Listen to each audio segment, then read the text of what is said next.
Greetings and salutations, everyone, and welcome back to another midnight bonus kind of Dagwood snack. And if you don't know who Dagwood is, well, you might be too young for the channel. I'm just teasing. Anyway, before we get into it, a couple links. As you know, I rely on Patreon, PayPal, and the merch to help the channel to continue to grow and go. Links to Patreon and PayPal are in the description below. The merch is displayed directly under the video. Also, Dogman Frightening Encounters, Volume 1 through 3, the audiobook versions. They were written and researched by Tom Lyons, narrated and produced by me, Jeff Nadolny. Those audiobooks are available on Audible, Amazon, and iTunes, the links to which are also in the description as well. Finally, last but definitely not least, if you'd really like to help support this channel to continue to grow and go, simply subscribe. It doesn't cost you a cent. Click that like button. It takes half a second. If you don't want to miss any of the informative and exciting uploads I put out daily, click that bell icon. And finally, last but definitely not least, please leave a comment. Why? Well, because all these things, they really do help this channel to continue to grow and go, and guys, they matter. Now, everyone, I have taken far too much of your time. Let's get on with tonight's midnight bonus upload, shall we? All right, guys, I've got a good one for you all tonight. I've got some video clips to show you. I've got some horrifying subscriber encounters. And once again, the Dagwood thing. That was a joke. If you honestly don't know who Dagwood is, funny papers. He was married to his wife, Blondie, I think was her name. And he got up every night and made a huge sandwich at midnight, half asleep, every night. So I thought it'd be kind of funny making that reference. Anyway, let's get into it. Today's first video clip is a pair of brothers. They're camping with their family, and they decide to go hiking, leaving their mom and dad back at the cabin. They go hiking, and as they're cruising through the forest, they see at first what they think is a bear. And then they realize that this creature is about 7 foot tall and hunched over, so definitely taller than 7 feet. And the younger brother decides to grab the older brother and kind of make him back away. And this is the footage that came out of that experience. Check it out.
Most definitely a very creepy video clip.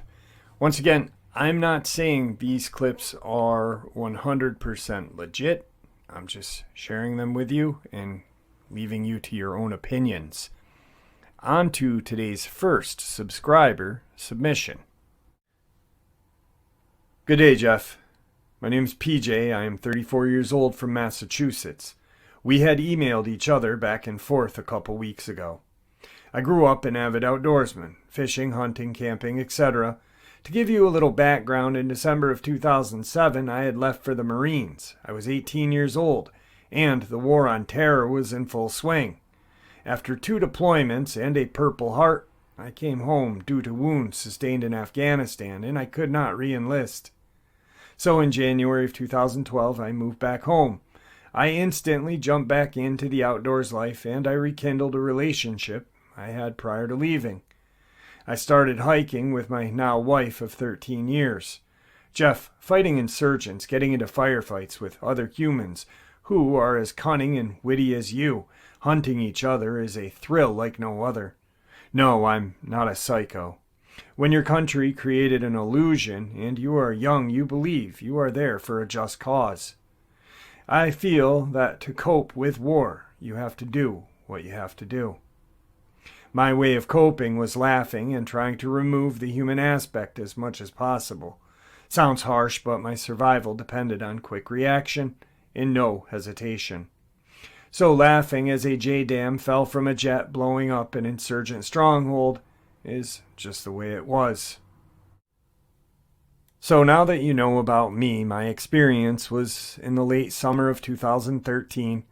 I had taken my wife hiking to an old Civil War fort. It was some decent beginner trails marked with color markers on the trees. We started out late in the afternoon, so it got dark rather quickly. As darkness fell, we got lost, almost circling the same areas. This is where my experience is different than most. There was no crunching, no trees snapping, just silence.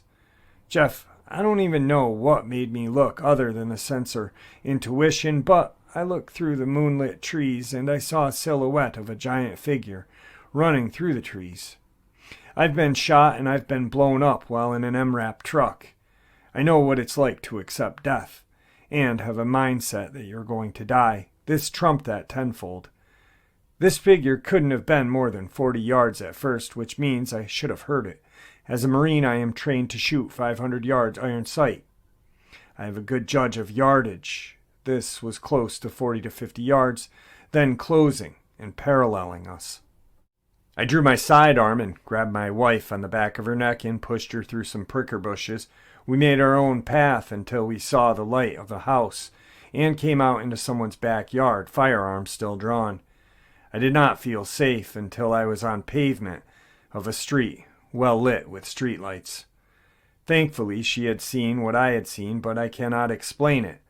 7 to 8 foot being running, clearing distance no man could clear in a short time. What was creepy was there was a silence over the woods, including that being running.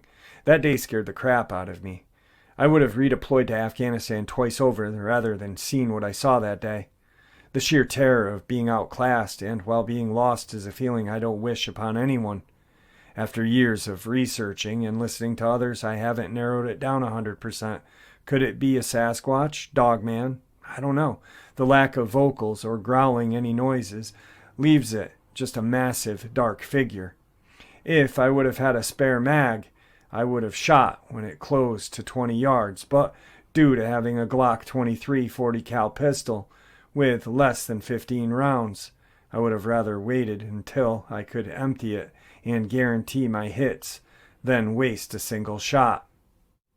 What I saw that day made me feel small. It took that tough guy Marine Corps badass I can handle anything ego and deflated it like a balloon. I've had a few other odd and one nerve-wracking short encounter after that. If you're interested, email back. I'll gladly share my New Hampshire experience I had in a cabin in New Conway area. Thanks, Jeff. Wow, what an encounter. And I am definitely going to be emailing him back. If you hear this, email me before I email you. I'm going to email you hopefully at the end of today. Today's second video clip is very creepy, and it's got a pretty decent backstory to it. So this family is target shooting, and there's a helicopter overhead. They notice this creature afterwards in the footage. They're firing, and they thought the helicopter was watching them. But after seeing this creature in the footage, they believe that helicopter was watching whatever that creature was. Here's that footage.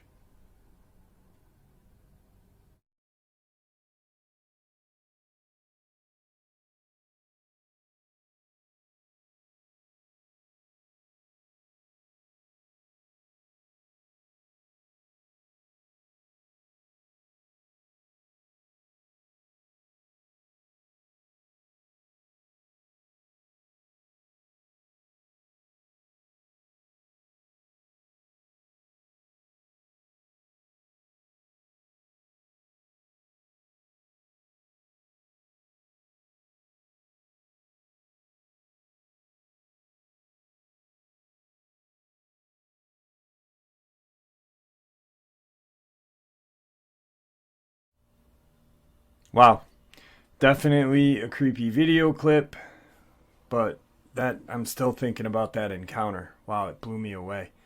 Just the way he wrote it really kind of emphasized on, this is a guy who had 2 deployments to Afghanistan, shed blood for our country, and just to be utterly terrified of an entity in our forest in America. Absolutely insane. The video clip is pretty crazy as well. I only wish they had caught the helicopter. Anyway, on to tonight's second subscriber submission. Hey Jeff, I'd been listening to others' experiences and I figured mine isn't as interesting, so I never wanted to share it. Actually, when it happened, I had never really heard much about Dogman, but I was aware of Anubis being more of a mythical-based creature. Well, I was in New Jersey, taking a shortcut back behind 78 instead of getting onto the highway. I was coming from a cookout in Belvedere, New Jersey, and going to Easton, Pennsylvania, which is only about 15 to 20 minutes. I was not really familiar with the back road, so I had my GPS guiding me. Also to add, I'm in a modified 2006 Mustang. It's loud lowered and tinted windows, 5-speed modified motor gears, etc. So I'm following my GPS and it takes me past this water treatment plant or some kind of energy plant that I've always seen from Route 78, but I never knew how to get to it. Mind you, this area is fairly wooded, so as I pass this facility, I'm on the rural street and a cow pasture is coming up ahead of me.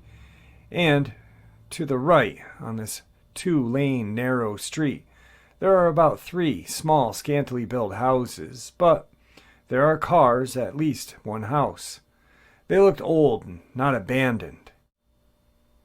Anyway, back to the cow pasture that's literally 5 yards from this road. It's not huge, but visibly maybe about 35 yards by 50 yards. A bit narrower and longer by another 40 yards once I haul Bud up the street. So I see what appears to be only 2 cows, which seemed odd for such a big space, but whatever.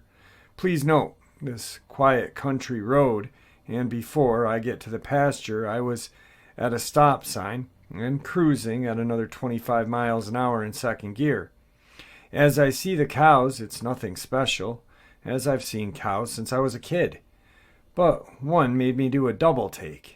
It was all copper colored and seemed to have a coat that was similar to a very expensive pony hair coat, like a mix between a wolfhound and a pony. So I'm looking at it, only for maybe a good 30 seconds. As I cruise, it kind of turns its head toward the car. Now, here I'm like, wow, what kind of bull is that? Because it was maybe a few inches taller at the shoulders than any cow and all one color. But it had a tuft of hair covering its eyes. I couldn't see them. The moment I said to myself, WTF is that thing, took 2 steps, and at the same time I hit the pedal. I'm sure I heard a small bark, but my music in the car was moderately up, so I didn't get a real hear the depth of that bark. One thing that stuck with me was its front arms. This thing was super muscular, or that I could see, but it had to be pretty big if I were to be next to it, 'cause the arms resembled something like Andre the Giant's. Large, not chiseled like a bodybuilder. It also puts its 2 feet together like a dog would run when it's really trying to catch something. But it took a gallop and covered some distance. By then I had hit the gas on my rocket and took off. I zoomed down the street. I looked briefly in the left and right mirrors and didn't see anything. Now, by the time I got to the end of the road, I saw how long this pasture was, and there were about 30 cows packed in tight together. As I continued my drive, I said to myself, what kind of bull was that? Also, the thing didn't have a smirk, but it appeared to be stretching its lips to cover its mouth or something. It definitely appeared conscious of doing that, which made me focus more. If it would have just put its head down, I wouldn't have even noticed this thing. Wow, that's definitely creepy. Today's third video clip is a video clip that was taken back in 2013 at an undisclosed location. And apparently some hikers were hiking up some ravine, and they caught what looked like an adult Bigfoot picking up a baby Bigfoot, and then it took off rather quickly. Check it out.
It's a very interesting video, and if you watch it on your computer instead of your phone, you can make out more detail.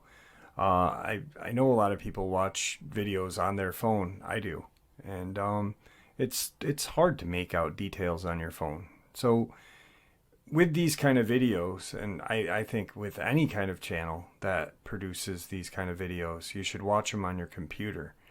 That way you can really see definition and stuff like that. But anyway, here is tonight's final subscriber submission. My nephew was out cutting up some logs. When he came in the house to grab his rifle, he was spooked because there was something up in the tree line above the pond where we live. Well, we needed the wood, so with flashlight in hand, we both went out to finish the job. So we were out there, and both of us feel it, but it's not like anything we've ever felt before. Well, as it hangs upon us, we decide that we must go into the higher field to see what we can see. Yeah, stupid, some would say that, but then again, if we never take that step, we never get anywhere. Out in the large field we go, the only light visible coming from the two flashlights we are carrying, and a little light from the stars. The moon, this night, would be full, but it hasn't risen yet, high in the sky. So it's hidden behind the mountain peaks across the valley.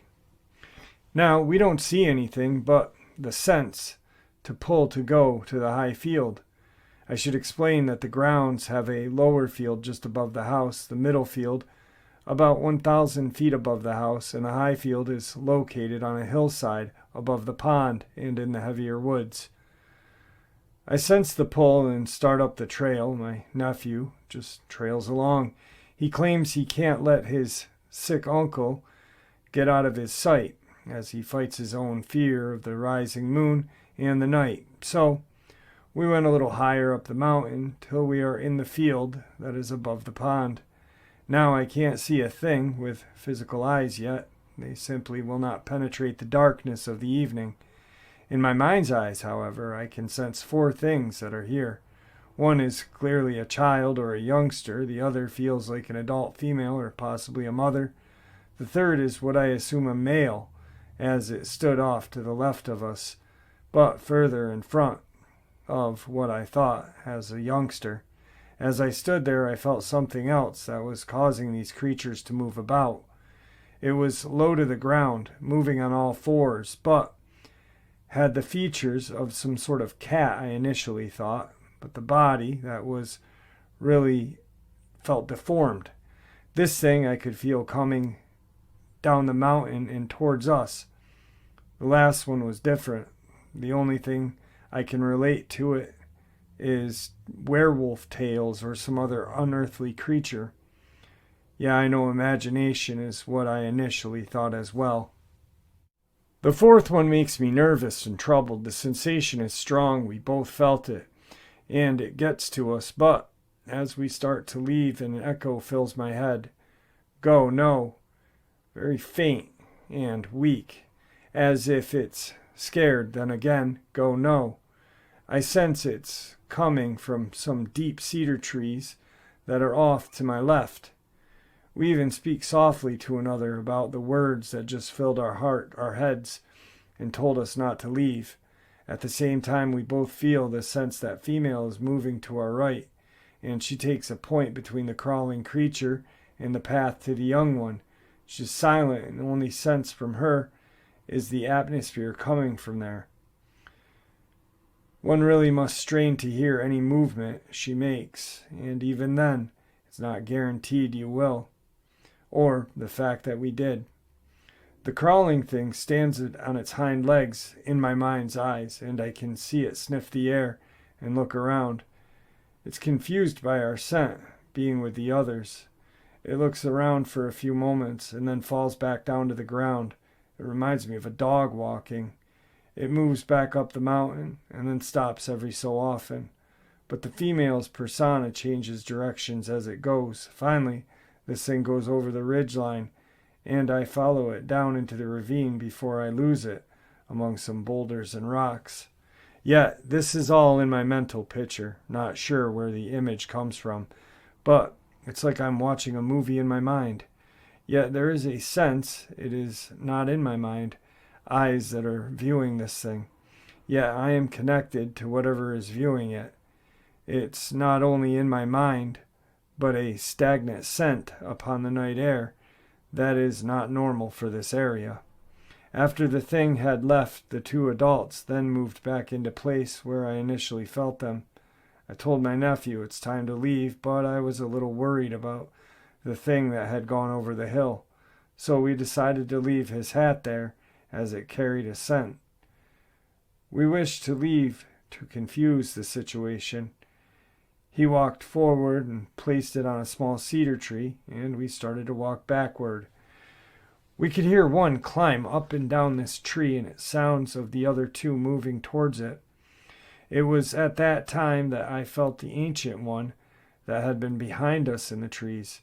Yeah, that scared me, as I had not felt him there at all.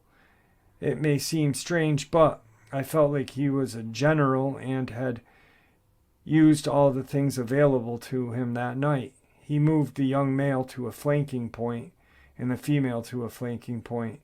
He used our scent to hide the young one and positioned himself to move to the weakest spot. The female presence now seemed to fill in amusement and awe. It seemed to me that she couldn't believe we were not trying to shoot her or follow her. We're just there. This lasts for a few moments, and we hear a sound to our left of us that's unlike anything we've ever heard. It's a sort of roar or scream at the same time.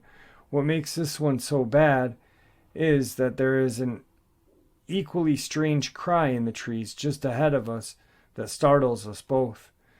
About that time, the young one screamed out in the tree and scared the crap out of my nephew. He wanted to take off running, and I held him back, and we just walked out. We stand there for a bit. Then the scream gets louder and closer. All at once in my mind I hear go. So we start down the hillside. As we left, I called aloud that we didn't intend to harm and we were leaving at that point. Now we go about 500 to 1,000 feet back to the lower field. As we come into the field next to the pond, something splashes into the water. Flash the light towards the pond and all you see is ripples of nothing else. Against the backdrop of the forest, nothing stands out, just the ripples moving across the surface of the pond, originating in the back corner where we had heard the splash. We turn our attention back toward the house, when again something splashes in the pond. So we get the picture. Out of the upper field, I had the gut sensation that another one had been down here, and the crash was it moving back up the hill as it jumped across the narrow neck where the spring fed the pond.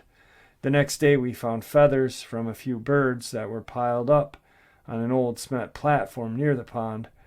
Upon the hill there were rubs high up into the tree that would have held the young one in some shallow depressions where something had walked, but the grass left no clear impression. The things that stand out the most were the smell like wet dog that was there in the air that night, the high-pitched scream we heard in front of us from a young one in the tree, the heavier scream we heard that sounded up in the field when we had gotten down below, the one that came about the same time as the young one's scream. This is a later added fact, but when I initially wrote this out, I omitted the fifth creature on the mountain that night and later added it. We had passed it by as we walked into the uppermost field and had the tree line to our rear. The whole time we were standing there, I never felt it at all. Not sensed it nor smelled it, yet we had to pass within no less than 10 feet of where it stood in that brush or tree line. All I can think of with it is that he is an elder and a teacher, and that the whole scenario had been a lesson and we stumbled into and became part of. The next day my nephew takes my dog up the mountainside. I wanted to go, but my back had been hurting like unreal for the last couple of days after the event. Anyway, he goes up with the dog and finds a point in the area where the scream came from, which is a path through the brush about the size of both of us side by side. I would come up later in the day to see it myself and see if it matches any of the game trails that have been up there in the past. He follows it for a bit, then calls back to me, walkie-talkie. "Ah, have you ever seen Fred's hair stand straight up on the back of his neck?" Not in that area, but that day it was. And Fred keeps looking, growling toward the area where the third thing was coming down. My nephew decides he's had enough at that point and comes back down. Fred is my Dalmatian and has been over the whole area many times and was remarkably familiar with local scents. That morning when I went outside, what was lying in my driveway but dead game bird. Is it connected? Who knows, but it's the first time I have found one of those here. So there you go, 5 things encountered on the mountain on a cold, dark night. 1 childlike, 1 female, perhaps the mother, 1 older male, 1 I can only think as an elder or teacher, and 1 I can only describe as a werewolf-like. The wolf or cat-like thing clearly appears to be tracking the other creatures from its actions. I still don't know what that thing was that tracked them and came down the hill, but it was a predator from the sensations I got. Like them, I have sensed that one a few times, but always lose it in the rocks. Yet that does not surprise me, for it is rock-colored hide to my mental eye. The young one was scared of us, yet calling for us to stay while the thing was present. The female flanked us in the wolf-like creature as it came towards them, the older male standing in the tree line up front and to the left of where we stood in that position to meet the wolf creature if it needed be. The older teacher acted like some sort of general, moving the paws on the board and using us even though it was positioned to take us out if needed. Was the final scream a warning or a thank you? It came from where the young one had been hiding. Who is to say, in the light of the day, yet in the cold of night, and thank you can be a terror-filled inspired. Over the years since that night, we have become more aware of movements of a group of creatures that follow the mountain ridge. They move south as winter sets in, but before the snow arrives in November, then we hear them move back in north around March time. Sometimes it's just a faint scent of the wind or a strange grumble growl that echoes in the valley. Most times nothing physical that you can point out to say, look, but you feel it.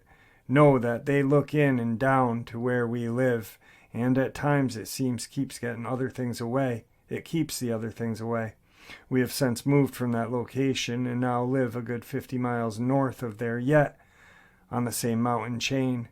Though we have only lived here for a couple months now, I wonder I wonder at times if those creatures still travel through these mountains, and if I should once again encounter them on some night when the air is cold and the moon is trying to light the night sky, yet shadows still holding sway in a deeper woods.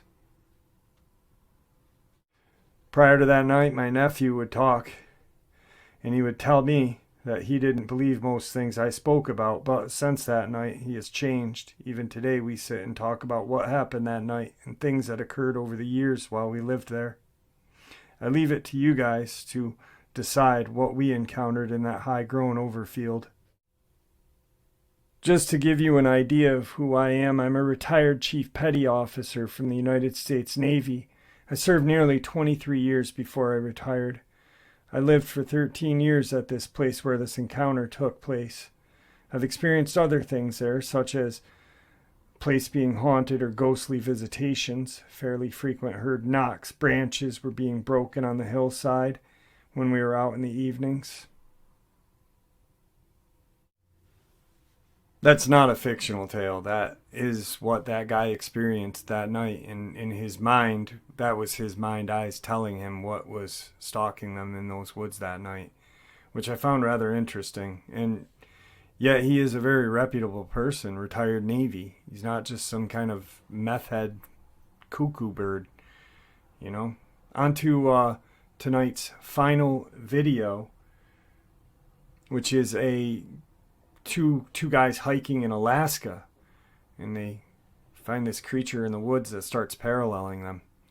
Thankfully, they were able to get away from it, but here's that video clip.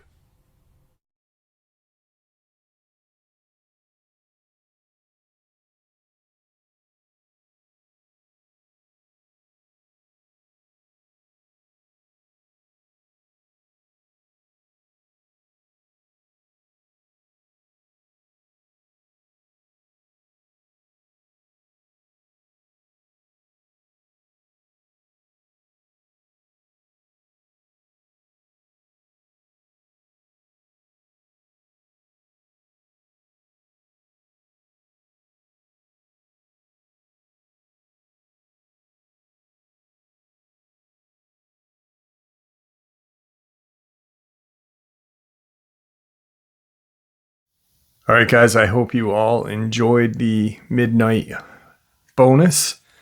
No, I don't sleep. No, I do, actually. I had to go down and check on my dad and mom, make sure everything was okay.